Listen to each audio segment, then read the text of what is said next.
and many of the beloved Angels Landing regulars, and it's wonderful to see everybody virtually. Better to gather like this than not gather at all. So thank you for taking the time to join us this morning. This is a little challenging for me because at this point I really like to be able to see everybody and touch base and feel where everybody's at. So I'm just going to kind of tap in here. I've already opened my medicine bundle and opened the circle for us. For those of you that haven't participated in one of our services yet, as a medicine woman, I always have a medicine bundle, and that comes with me to every time I speak. And we open that to bring out the medicine that's needed that day for everybody. And it's a little bit of show and tell sometimes. And today I opened that before we started so that I could kind of bless the whole space and put a protection around the sacred circle that we're having virtually today. So that part's already done for us. And I've called in the directions, the guides of the four directions, the divine love from above, Mother Earth's energy. And I'm calling in now all the guides and guardians that need to be here with us for our highest good today, as well as all the wisdom and knowledge that go back into my bloodlines of teachers to call in their wisdom, to help me hollow my bones and be here to channel and speak for the benefit of all that are tuned in. So thank you. Our topic today is living with uncertainty. I had the privilege of spending a lot of time on the phone with Melinda this week and kind of taking everybody's temperature for the people that she's spoken with and talked with through Angels Landing. And it's kind of the common theme everywhere. I think that that was a really good topic to get focused on, living with uncertainty. So we have a lot of challenges that we're faced with right now.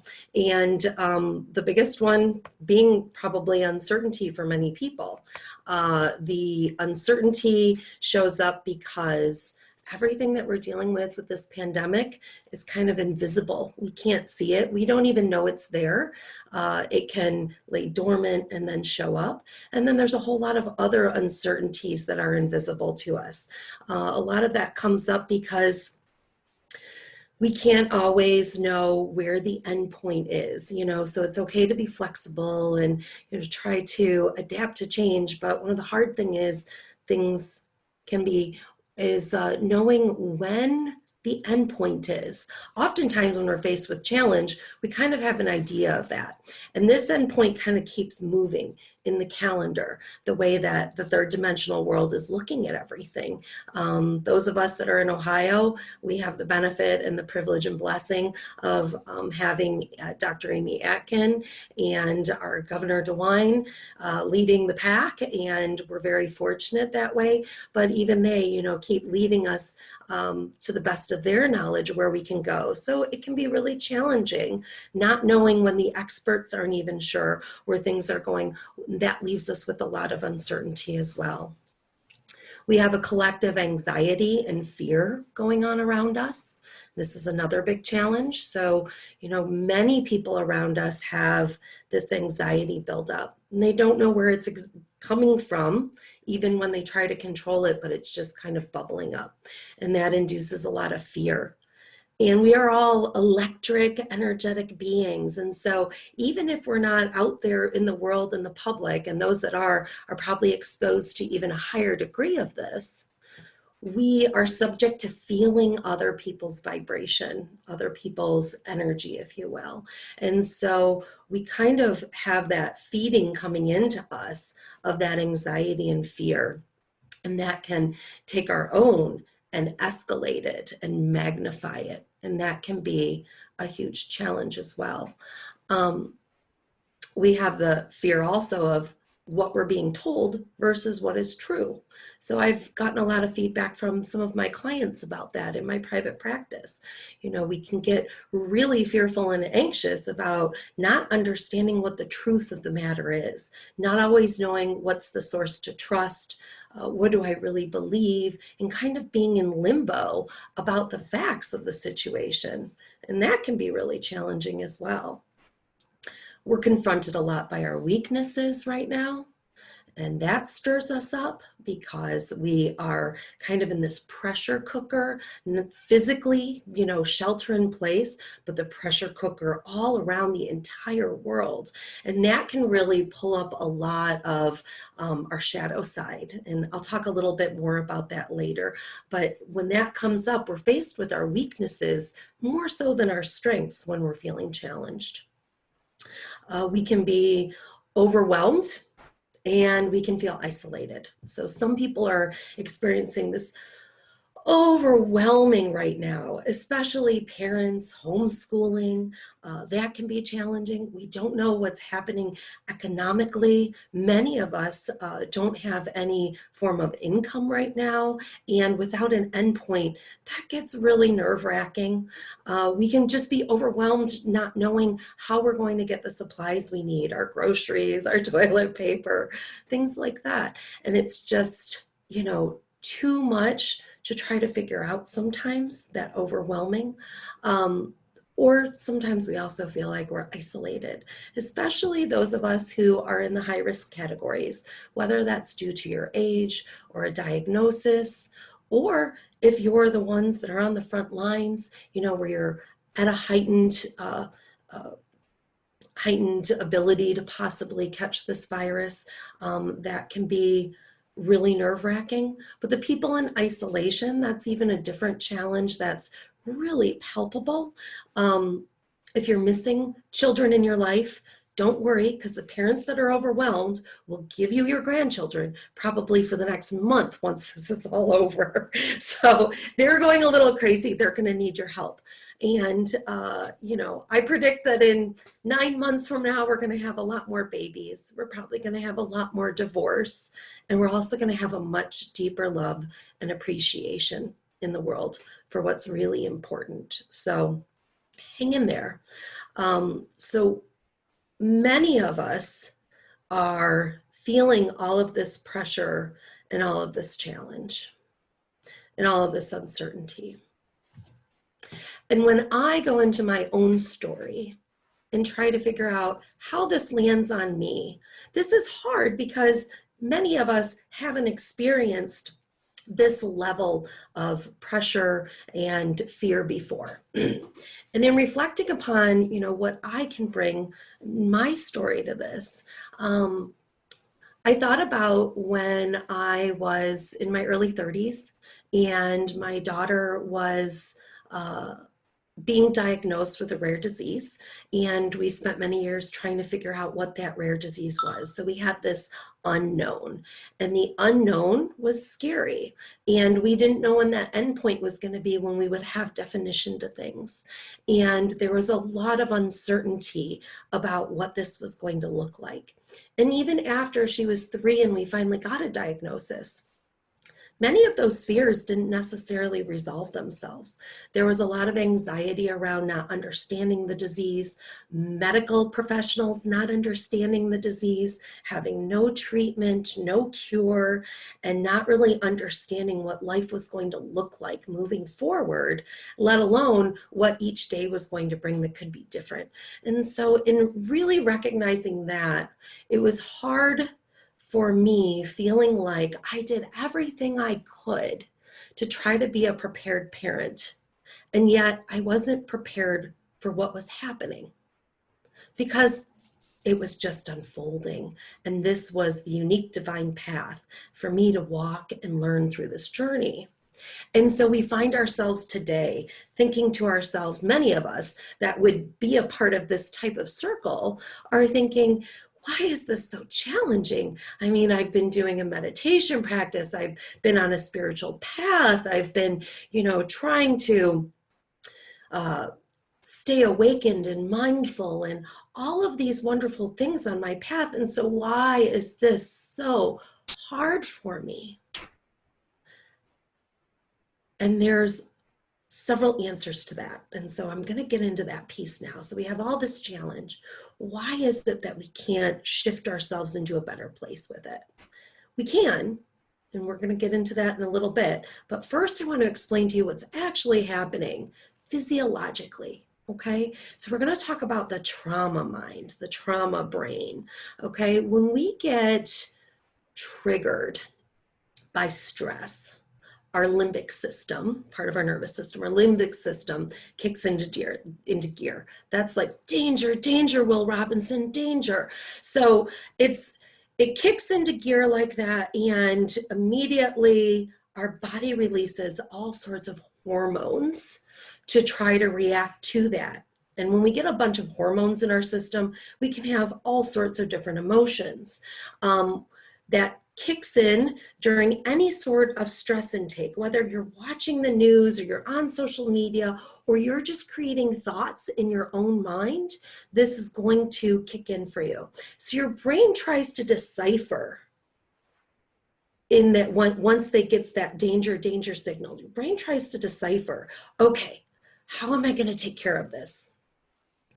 And your cortisol levels spikes and your adrenaline spikes, and your body's trying to figure out, do I freeze? Do I fight? Or do I run? So freeze, flight, or run. Or what do we say? Fight, flight, or freeze.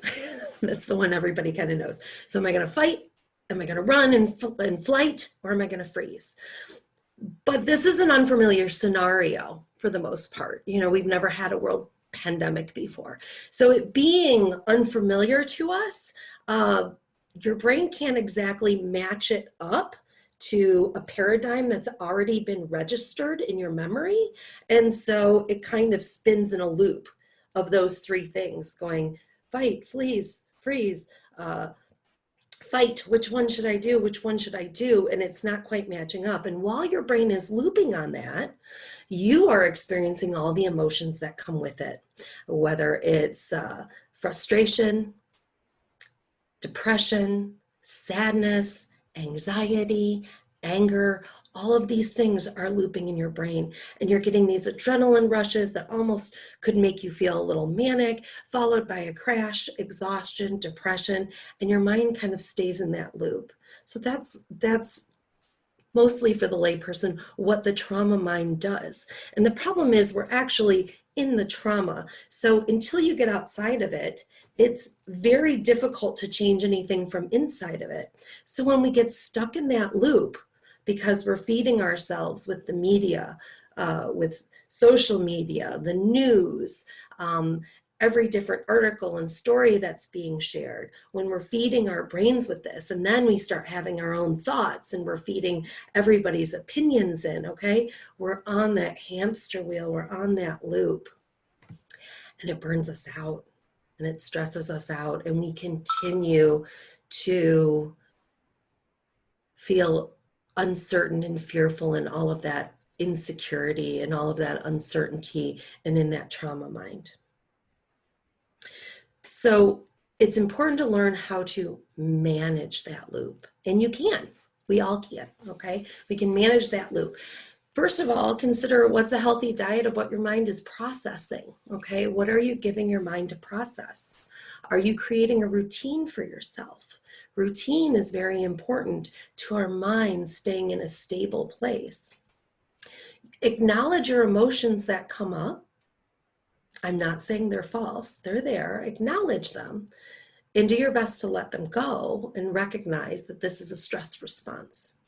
And there isn't anything that you can actually do to control what the stress is, but you can control how you're responding to it and how much of it you're actually letting penetrate. So consider that. And accept yourself. Accept that you're doing the very best you can wherever you're at. This isn't necessarily a place that we're going to find utopia or that we're going to find, you know, some form of joy. It's a hard time to find joy in the overall state of things, but we can find peace. And so that's a place to strive for. And that's a place that you can control because it's your inner environment rather than what's going on outside and around you. So we want to avoid things that lower our vibration. Junk food, which is hard because we're all kind of, if you're an emotional eater, I think I keep seeing like pictures of the grocery stores with like no ice cream on the shelves. I haven't been to the grocery store. I'm fortunate to have other people doing our shopping for us. But yeah, we're all out of ice cream. I said, thank goodness Handles is staying open because that seems rather essential to some people. But avoiding the junk food, avoiding alcohol, avoiding your negative thoughts, sugar, especially refined sugars, excess red meat, arguing, anger, resentment, guilt, all of these things are toxic and lower our vibration, which also lowers your immune system response. And that's the last thing you want right now. Okay, we're gonna stay healthy, healthy mind, body, it's all connected. Okay, so indulge in the things that raise your vibration: gratitude, kindness, love, joy, passion.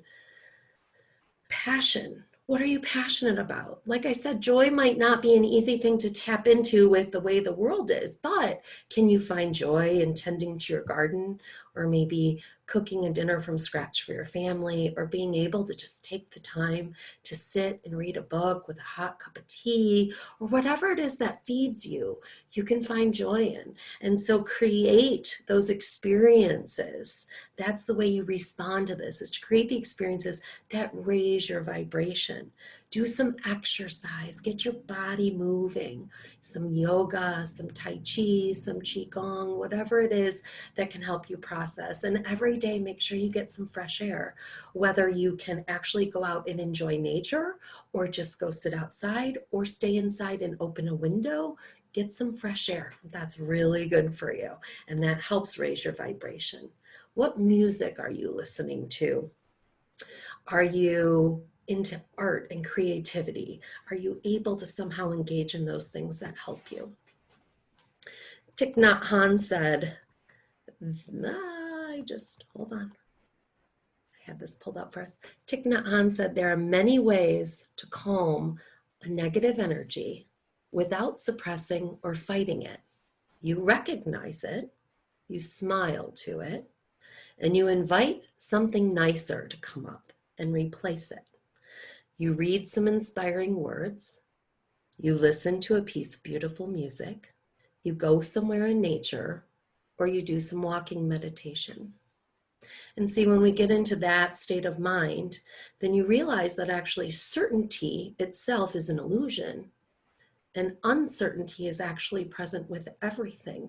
And so we cut through that delusion of certainty when we can become mindful. And that leads me into what I think is one of the strongest tools we can use right now to overcome the trauma mind is meditation. Having a form of sitting meditation or walking meditation, but having a way to connect with your breath and give your human mind a break and really letting everything settle. We have the Toledo Mindfulness Institute here in town, very fortunate. Rinsen Roshi and Doan Osho run the Buddhist Temple of Toledo, and they are just amazing teachers when it comes to specifically Zen meditation. And they have free workshops online going on. It's a wonderful way to like tap in and really get a practice that's solid for you. So tapping into that helps your brain actually, it's like erasing everything that's on a chalkboard so that you're able to start over. And so we get rid of all of those toxic thoughts and we kind of clear everything up so that we go back to that place where we can respond rather than react, and let that trauma mind, that reaction mind, calm down a little bit and allow that higher observer, that higher self to rise up and meet this challenge with thoughtfulness and mindfulness that helps us stay healthier. So when we get to that point, now we have a choice where we can use the lens of living sacred. Okay, our ancestors all ancestors in the indigenous forms that I've studied. I'm a Native American medicine woman, and I've studied Christianity, and I've studied Zen, Buddhism, and I get some training in Hindu, lots of, different traditions. But regardless, all those traditions have ancestors that bring great wisdom. And you have your ancestors in your life, regardless if they were healers or not. They went through so many huge challenges in history. And that ability to meet those challenges is passed down to you on a cellular vibrational level. When we really pull back and look at what's happening right now, remember that there are ancestors in history for thousands and thousands of years that have overcome huge things like this before. In fact, many of them greater. And we can tap into that strength that they fortified and passed on to us. We just haven't necessarily uncovered it yet. So you have in little ways, and now we want to uncover it in a bigger way. Nicholas Black Elk, one of my ancestors in the Sioux tradition, said, "When a vision comes from the thunder beings of the West, it comes with terror like a thunderstorm. But when the storm of vision has passed, the world is greener and happier. For wherever the truth of vision comes upon the world, it is like a rain. The world, you see, is happier after the terror of the storm." That's a piece of wisdom that I feel like really speaks to what's happening to us today.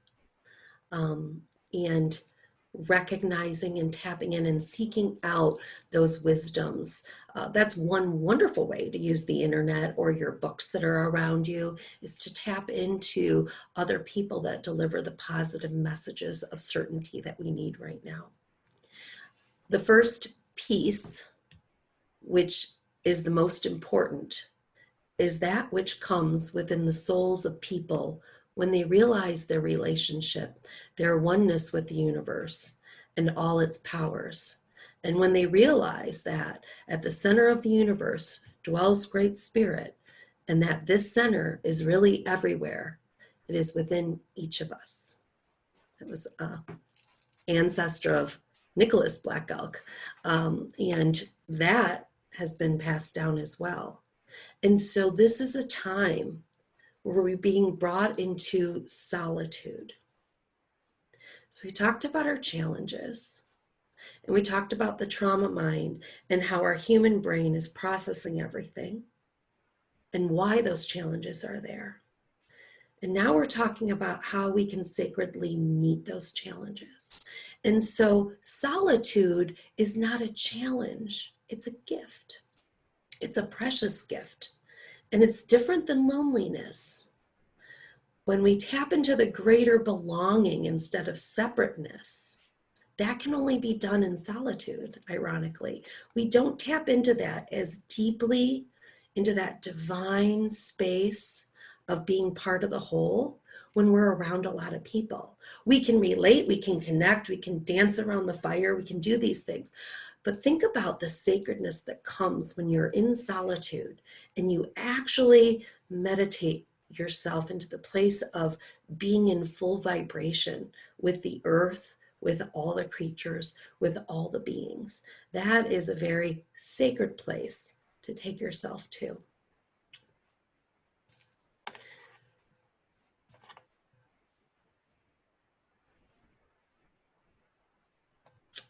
Another gift of looking at this from a sacred point of view. It doesn't always feel comfortable, but the idea of contemplating death is very powerful. And that is something that's kind of coming through with the current situation we're in. That's one of the biggest fear factors, right? Is that death could be a result of this. And so we're all having to, if we're brave enough to, consciously face this idea of death. The idea that people we know and love may die, the idea that we may die. And the simple matter is, that's the truth every single day. And the deeper truth is, we all will die. And so when we can, in solitude, tap into that place of contemplating death, our mortality, what comes next, am I ready for that? Have I done everything I want to do? It gets us really like this pressure cooker of what's most important.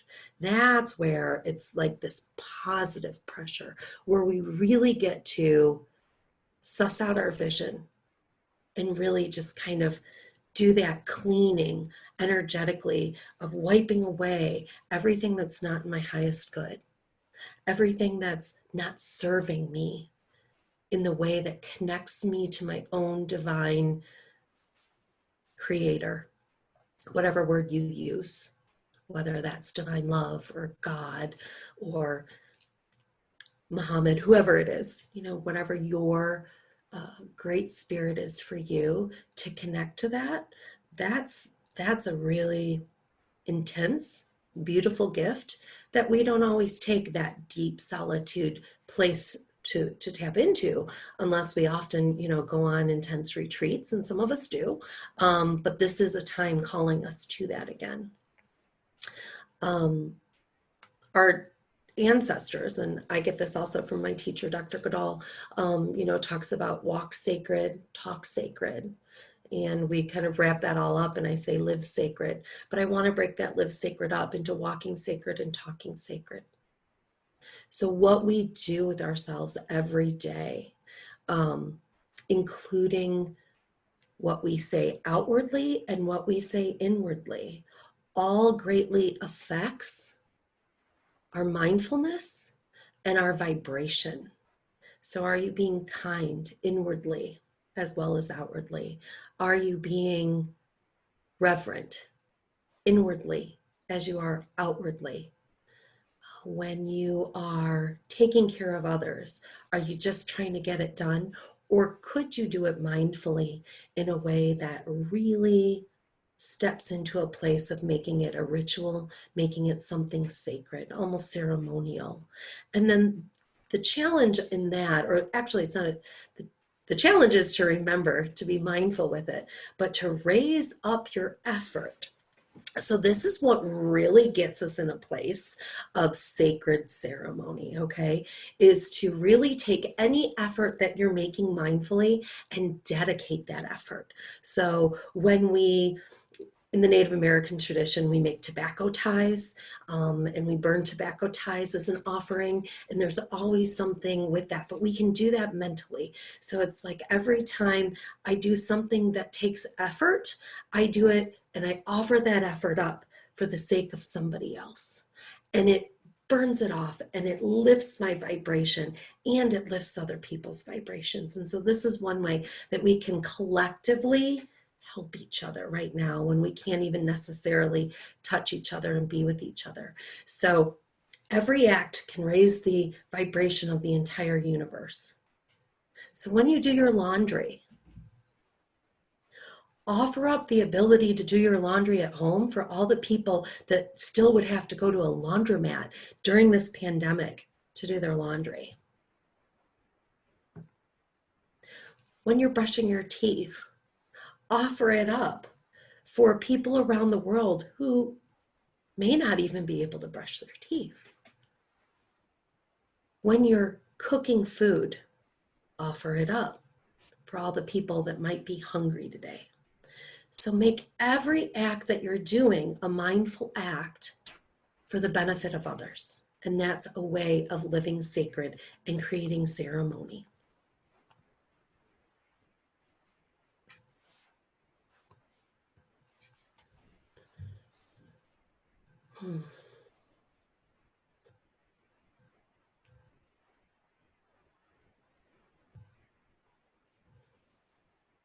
It's Palm Sunday. And this is just coming into me right now. So it's Palm Sunday. And with the Christ consciousness that we have and what we're talking about in being sacred, this is a holy week for those who are Christian. Um, it's comes up to Easter next Sunday, one of the holiest days of, well, the holiest day of the entire Christian calendar. And it's a week of reverent observances all week long. And so what we're talking about in being mindful goes along with that reverent observances. As we approach Easter next Sunday, that's a time of rebirth. It's a time of new beginnings. It's supported by the energy of spring right now.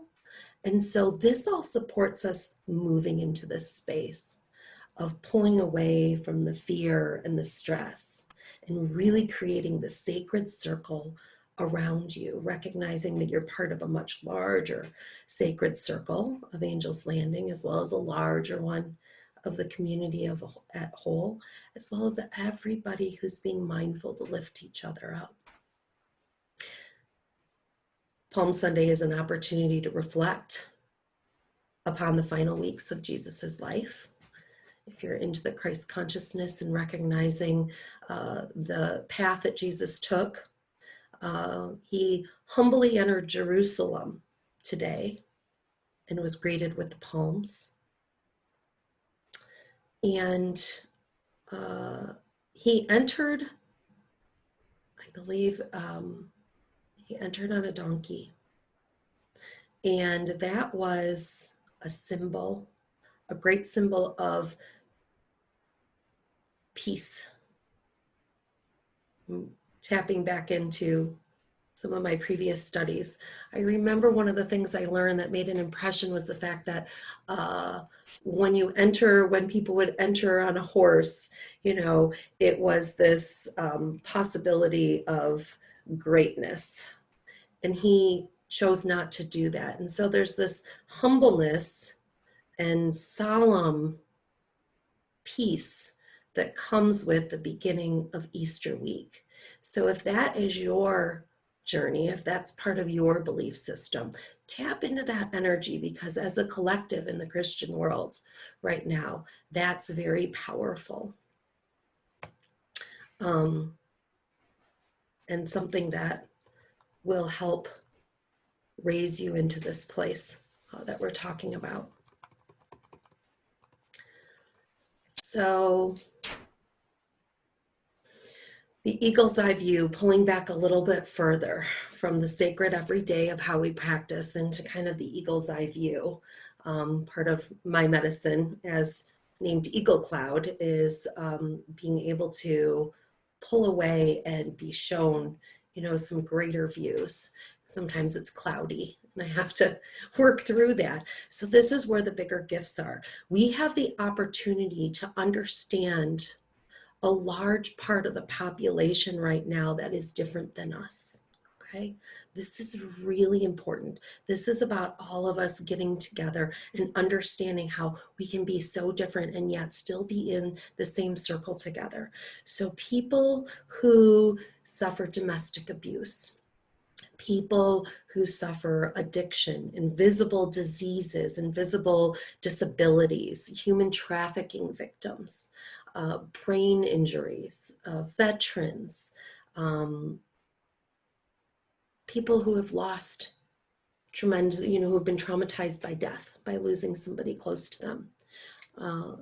This is a chance for us to, in our minds, align with those people and recognize if you've been fortunate and blessed enough, if you're the 4 out of 10 who isn't suffering a trauma, a great trauma from one of these, and you've been blessed enough, then what you're experiencing now in the uncertainty and the fear and the trauma mind helps you understand what those populations of people that I'm talking about live with every day. They have to be flexible. They have to be adaptable. They aren't able to find certainty and comfort and peace very often. They live with a tumultuous existence going on in their mind all the time. And most likely that's a lot of you. It's me. I have a lot of trauma that I've worked through. And so what's happening around us is triggering a lot of that. It'll trigger ours that's already there. And for those of you who maybe aren't being triggered that way, it helps you align with understanding the amount of pain and wounding and suffering there is in the world. And this becomes really important to us being able to step into that place once again of being able to offer up on behalf of those who are suffering, on behalf of those who are in pain, on behalf of those who are just being crushed by the challenges that our current world situation is presenting. And so it becomes even more important where we can align with our brothers and sisters in the world, understand them better, and really find an open, warm heart place for everybody.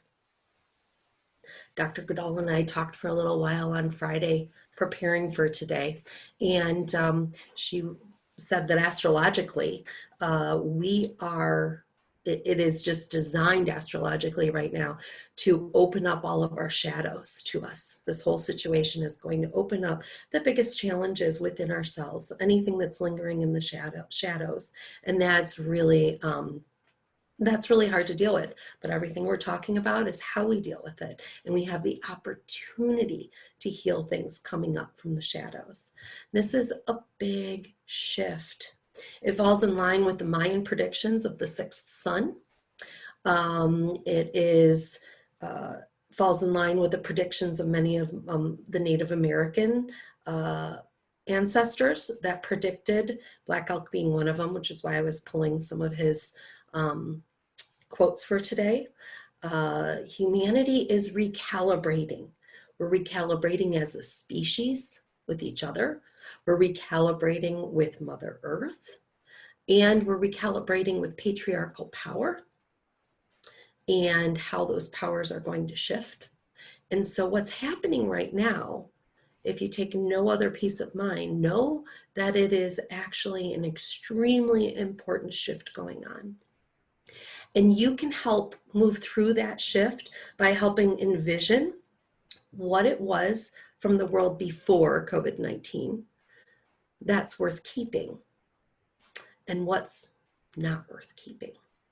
And help in that visioning when you have meditation, if you can envision what the world is like for you. What is it that you need to move away from that was in your life before? And what is it that you are really excited to re-engage with and get back? You have a greater love of it all now than you did before. And we still have many weeks to go. So there'll be more evolution, more growing, a deeper seeding of all this going on. And that is just a great gift to us right now. So with this time of awakening, use it if you can to help the greater good raise its vibration as we bring in what the new shift is going to bring. To participate in the shift, it's very important that you have introspection, that you take that time to meditate, that you have introspection. It's also important that you rest, because energetically this takes a lot from us. So resting, meditating, having just time to stare out the window and daydream and just be with your mind, letting it go. So you have the balance of being in a very, meditative state that can be very disciplined for your mind. And then you have the opposite. You kind of daydream and let it play on the playground for a while. That's important. And constantly bringing yourself back to your divine connection so that everything is kept in a very sacred manner. It's easier to do that right now without as much noise on the outside if you control that. You have a front row seat. So keep that in perspective. You have a front row seat in history. When we pull way, way back and we look at thousands of years or even hundreds of years, and we see what shift is happening for our future generations, realize that you're sitting right here.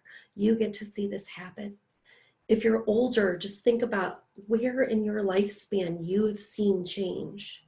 If you're younger, recognize that your future generations of grandchildren will be interviewing you and asking you, what was it like at 9/11? What was it like for the COVID pandemic? So you have this front row seat of recognizing what's happening. You don't have to necessarily get in the swirl of it to observe it and be with it. Change is usually uncomfortable, especially when we don't understand it. But when we can understand it like this, then we can honor it in a different, more sacred way. That brings us back to, for those of you that were at my last talk at Angel's Landing, that mud and the lotus. Okay, so the trust and the faith piece comes in right here. So this is the mud, right? If Goodall said, you know, astrologically, we're supposed to be challenged by all of our shadows. That's everything in the mud. So we've got all of this, you know, all we can see is the mud. But this is when we fertilize the introspection, the trust, the faith, everything that we do on the inside is what will be what pushes up and out for the lotus to come. Okay, so this is the work. Now is the work. And you've been given this beautiful box of your home to do that work. Now, if you're on the front lines, then this work is being done differently for you. Okay, your work is being mindful in what you're doing so that you don't get hurt, so that you stay safe. And your work itself, everything that would be dedicated to other people, is the fact that you're dedicating yourself to other people. I don't care if you're changing trash bins somewhere or you are a doctor treating patients. If you're the nurse holding the hand of somebody dying and having their family on the cell phone with them, that is already your practice being offered up for everybody. They are tirelessly, those that have to be out there right now, tirelessly expending everything they have toward this vision and shift, whether they're aware of it or not. So for those of us at home, we can support them by raising up our own vibration. Susanna Arhande Roy, who's an Indian author, she wrote the novel The God of Small Things, said, historically, pandemics have forced humans to break with the past and imagine their world anew. This one is no different. It is a portal, a gateway between one world and the next. We can choose to walk through it, dragging the carcasses of our prejudice and hatred, our adversaries, our data banks, our dead ideas, our dead rivers and smoky skies behind us. Or we can walk through lightly with little luggage, ready to imagine another world and ready to fight for it. So with that thought, it's time for us to go into a meditation, okay? I want everybody to stretch for a minute. If you need to stand up, but get yourself in a place where you're going to be able to sit comfortably for 5-6 minutes here, okay? And I'm going to get us ready.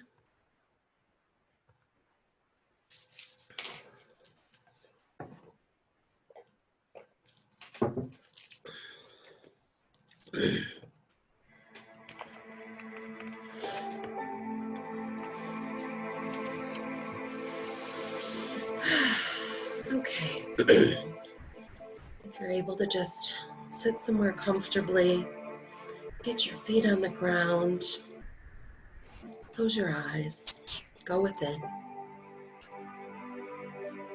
Feel your body. Wiggle your toes. Roll your ankles a little. Melt your knees for a second. And then just let your legs settle. You feel your butt in the chair. Feel yourself planted, stable, balanced where you're sitting. Now draw your awareness from your tailbone. Feel your tailbone there. Draw it up through your spine.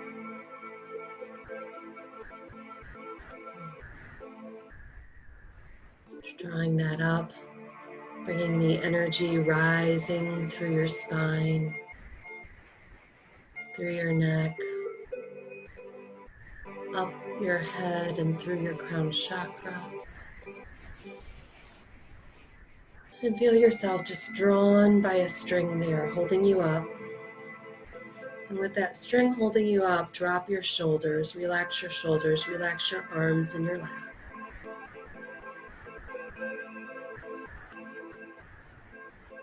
Bring your awareness to your third eye, awakening it to your own inner wisdom, awakening your pineal gland just behind it, dropping down into your throat, your heart, and your belly. And just feel your breath in and out. Let your breath breathe you naturally, without effort.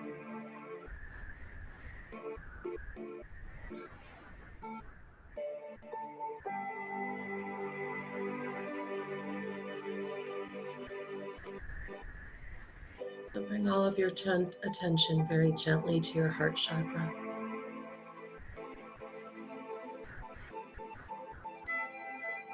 Let it soften and open. Let the fear melt away.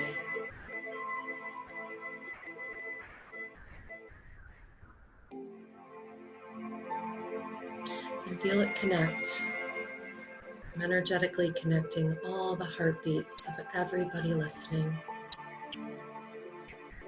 even those who will be listening in the future, and those who have been connected to us in the past.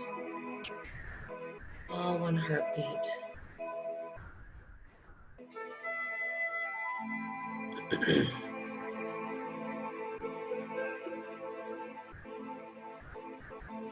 Take a moment, if you can, with me to do one Om.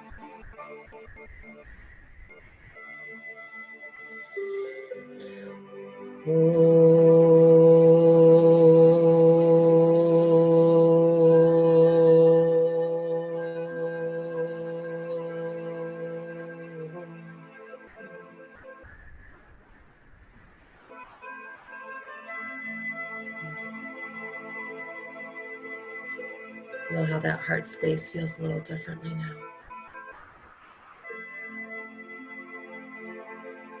In that space,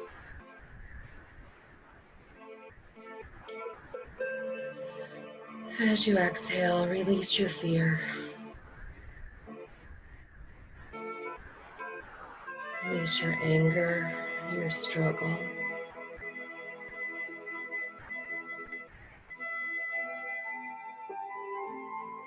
If that's challenging for you, then take your attention up into your mind, because that's where that might be trapped.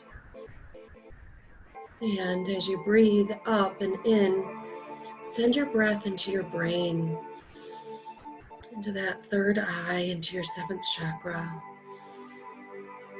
Send your breath there, and with your exhales, allow your breath to release the fear,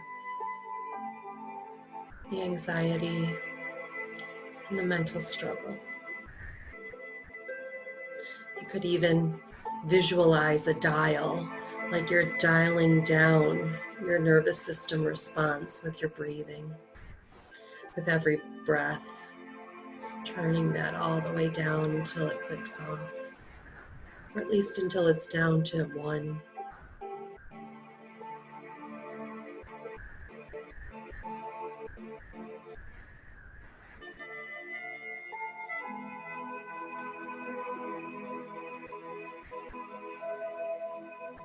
Now with one more deep breath,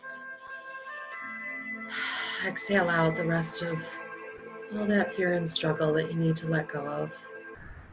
Let go of everything that serves in serving your highest good. With your next breath in, inviting in trust, inviting in faith, Feeling the divine envelop you with every breath inward. Breathing in wisdom.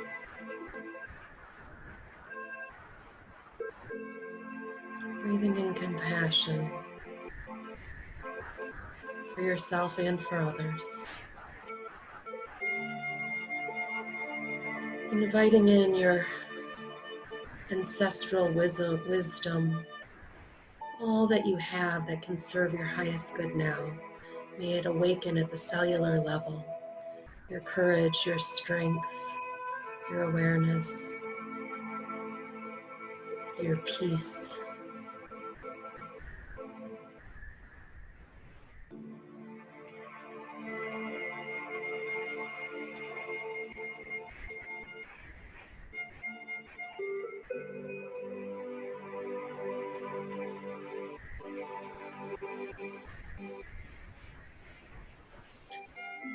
Take those thoughts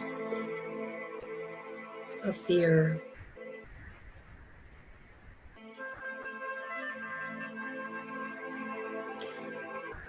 turn that dial from fear into learning, and from learning into growth.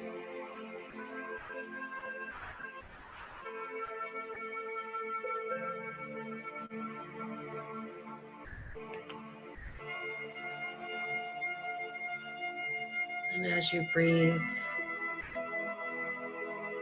bring in these thoughts for yourself. I no longer need to look solely to our political or religious leaders for guidance. I also need to look inward into my authentic self, to the wise person I am becoming.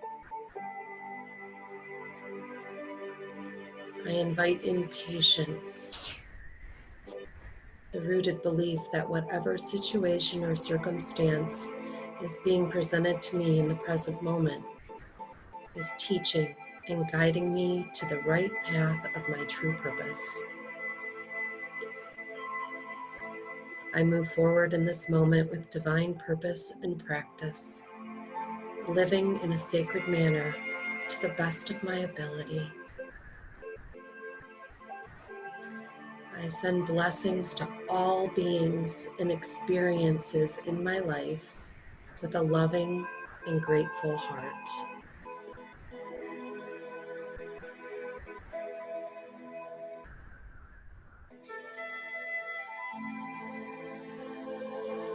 As we breathe in, bring the mindfulness to the circle, breathing in for you, breathing in for others, breathing in together.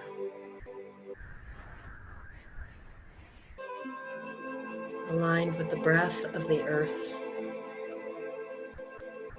aligned with the breath of the divine.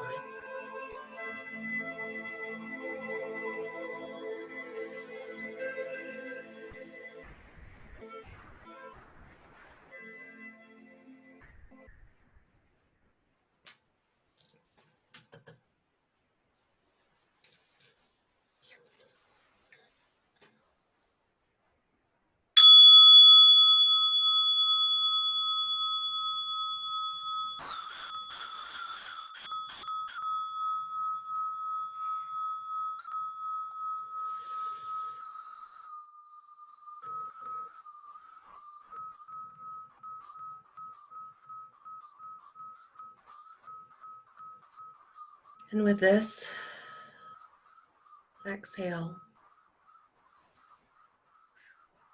I close the circle and release with great gratitude all the wisdom and knowledge that was channeled for us today for our highest good. I release the guardians and guides and ancestors that are here and invite any of them to stay if it's in the highest good of any individual listening to this now and in the future. And the circle will continue throughout space and time as an effort of protection.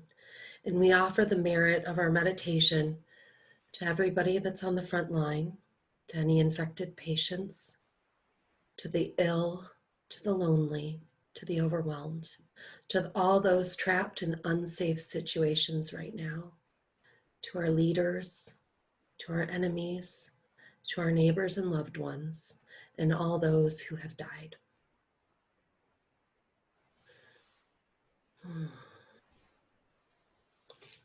And in an effort to offer protection, my closing prayer will be an additional smudging for everybody.